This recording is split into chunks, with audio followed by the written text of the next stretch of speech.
तर पब्लिक आपलं स्वागत आहे माझ्या यूट्यूब चॅनलवर. मी तौसिफ गडकरी आणि तुमच्यासाठी आज आपण घेऊन आलेलो आहे नवीन व्लॉग्स.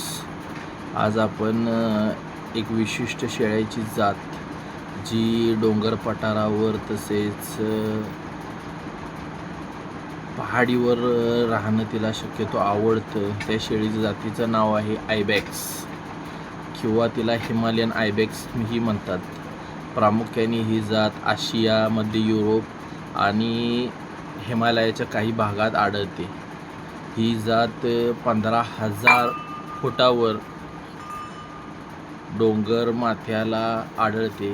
काही त्याची क्षणचित्रे तुम्हाला दाखवतो, तुम्ही पाहू शकता. ये बकरी ऐसी जगह बैठी है जहां कोई सोच भी नहीं सकता. ये है आइबेक्स, जो अपनी पूरी जिंदगी खतरनाक पहाड़ों पर बिताती है और बिल्कुल सीधी चट्टानों पर भी आसानी से चढ़ जाती है. इसे इस बात से कोई फर्क नहीं पड़ता कि अगर एक बार फिसल गई तो बचने का कोई मौका नहीं होगा. 15,000 फीट की ऊंचाई पर जहां इंसान को सांस लेने में परेशानी होती है, वहां यह ऐसे घूमती है जैसे ग्रेविटी का कोई असर ही न हो. इसका राज छुपा है इसके खास खुरों में, जिनका बाहरी हिस्सा बेहद कठोर होता है, जो पत्थरों पर मजबूत पकड़ बनाता है, जबकि अंदर का हिस्सा मुलायम और रबर जैसा होता है, जो चट्टानों की सतह के अनुसार खुद को ढाल लेता है. तुम्ही पाहू शकता ही शेळी कशी 15,000 फुटावर, पण जसा स्पायडरमॅन हवेत इमारतीवर इकडून तिकडून उड्या मारतो, तसे डोंगराळ भागामध्ये उंच उंच पहाडीच्या प्रदेशामध्ये ही शेळी आपलं वास्तव्य टिकवून आहे, जिला आयबॅक्स असे म्हणतात. ही एक दुर्मिळ किंवा रानटी शेळी आहे, जी आपल्या विशिष्ट आकारमानानुसार, विशिष्ट शिंगानुसार ओळखली जाते.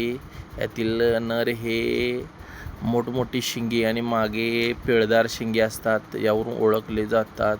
माद्यांची शिंगे थोडी लहान असतात आणि ह्यांचे वैशिष्ट्य म्हणजे ह्यांच्या पंजात दडलेलं आहे, जी 15,000 फुटापर्यंत पण इकडून तिकडून उड्या मारून मोठमोठ्या गुफेमध्ये तुम्ही चित्रात पाहू शकता किती हाईटला ही शेळी थांबलेली आहे.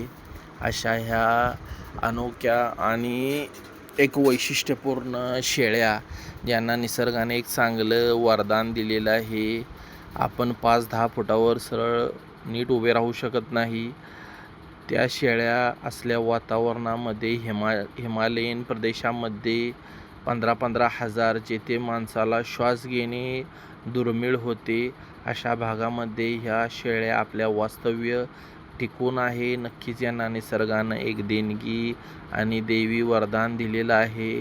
या शेळ्या मित्रांनो पाळीव वगैरे काही नाही आहेत, ह्या रानटी शेळ्या आहेत आणि त्या मोठमोठ्या प्रदेशात जसे की आशिया, मध्य युरोप आणि हिमालयन प्रदेशामध्ये आढळतात. त्या आयुष्यभर डोंगरावर किंवा पहाडीवर राहतात आणि तिथेच त्यांचा वास्तव्य असतो.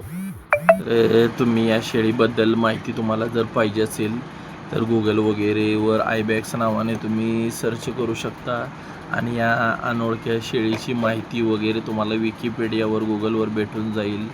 यूट्यूबवर ह्याची माहिती आहे का नाही शक्य मला माहीत नाही, पण नक्कीच एक दुर्मिळ शेळी आहे जी आपलं वास्तव्य आणि तिच्या विविध गुणासाठी प्रसिद्ध आहे.